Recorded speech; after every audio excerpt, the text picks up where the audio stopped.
Hi, today I'm going to show you how to manually adjust a harness so it's suitably adjusted for your child.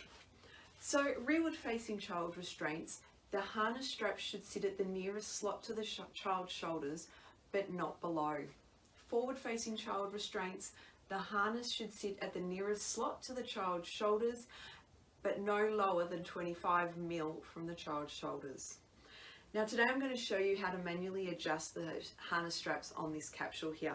So what I've done is I've taken my capsule out of the base from the car and brought my capsule inside. Now it's easier in most cases to take the restraint out of the car. Prior to doing that, I did check where the child's shoulders sat in the restraint, and their shoulders were actually sitting above where the harness goes into the capsule. So it's time to move the harness up another slot. So it is now sitting above their shoulders. So first thing that I need to do is additional padding that may affect me unthreading and rethreading the harness I'm going to remove. So this here is the headrest, so I'm just going to undo it at the back here and take it out. Now what I am going to do, if you can see, here is where my harness is going into, and I need to move them up to the next slot.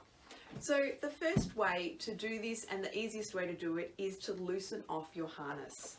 So what I'm going to do is loosen it off, and then you either flip your capsule over or your car seat over, or turn it around to then get to the back of the restraint. So I'm going to flip it over, and as you can see, by me loosening off the harness, I have a lot of room here to be able to adjust the harness from this splitter or adjuster plate.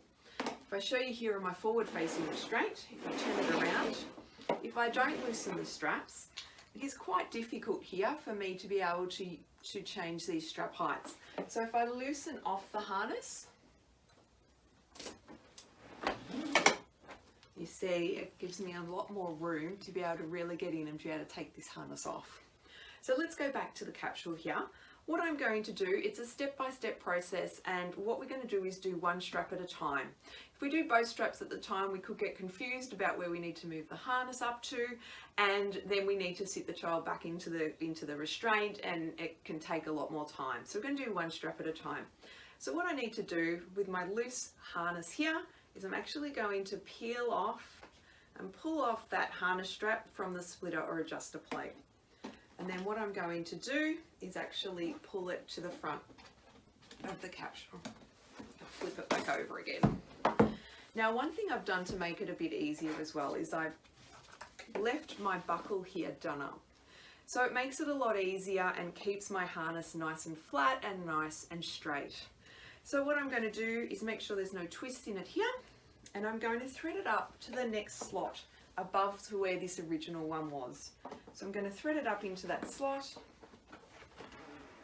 make sure that yet again there's no twists, flip my capsule over, and I'm going to put it back onto this bar. Now with this capsule here, and with a lot of car seats as well, sometimes they have a bar up here. Now this bar here is there for a reason, and it's to actually thread this harness over the bar and then down to the splitter plate. That is so we can adjust the harness tightly to the child and get a firmer fit. This restraint here doesn't have the bar, so if I did remove the harness, it would come straight out of the slot and then straight onto the splitter plate. So I'm just going to pull my harness over the bar and thread this back onto the plate. Yet again, making sure there's no twist even on the back side of the restraint. What I've also done is I've checked to make sure that I have no twists here in my harness adjuster. We don't want twists there or here. Just make sure they're nice and flat. Now I'm actually going to do the next strap. So I'm going to pull it off the adjuster bar or the splitter plate and unthread this strap to the front again. Put my restraint or my capsule over, and then what I'm going to do is match this strap up to where I've previously done the last one. So I'm going to thread it back through the slot, making sure yet again there's no twist. Thread this strap over the bar because it has one, and back onto that splitter or adjuster plate. And there I have no twists, and I have moved my harness up one slot, ready for my child that has had a growing spurt. So all I need to do now is tighten up that harness, nice and flat and nice and firm up to the next slot, and I need to put back in my padding if I'd taken it out and if it's still required. And with this case, I'm going to put it up above where my harness has gone into the slots into the restraint, so it doesn't restrict the loosening and tightening of the harness. So I'm going to attach that there, and then I'm ready to go. So I hope we've provided you with some great tips for today. And please, if you need any help or have any further questions, please email us or post a private message on our Facebook page, and we would love to be able to help. We're here to help, so please don't be afraid to contact us. We would love to see you again, and we will see you next week with another video. Have a great day, take care, and see you next week. Bye-bye.